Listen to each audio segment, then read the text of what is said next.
Hey all, మా buddy స్కూల్లో book launch programme ఉంటే వచ్చా అండి. బుక్ లాంచ్ అని చెప్పి కిడ్స్ని చూపిస్తుంది ఏంటి అనుకుంటున్నారా? ఎందుకంటే ఆ బుక్స్ రాసింది వీళ్ళేనండి. వీళ్ళకి హార్డ్లీ ఒక 10 years కూడా ఉండవు. వీళ్ళ చిన్ని బుర్రలో తట్టిన ఆలోచనల్ని వాళ్ళొక స్టోరీలా రాశారండి.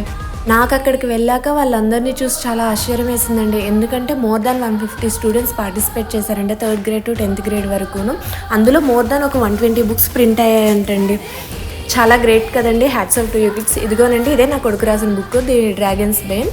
బుక్ లాంచ్ ప్రోగ్రామ్ అయిపోయిన తర్వాత ఇక్కడ నా కొడుకు క్లాస్కి తీసుకెళ్తున్నాడు. నా క్లాస్ రూమ్ చూపిస్తాను రా, నేను ఎక్కడ కూర్చుంటానో ఆ ప్లేస్ కూడా చూపిస్తాను అని చెప్పి. అది అయిపోయిన తర్వాత అదే రోజు స్కూల్లో ఆర్ట్ ఎగ్జిబిషన్ కూడా ఉందండి. అది కూడా చూసుకొని ఇంకా మేము ఇంటికి వచ్చాము. అంతే, బాయ్.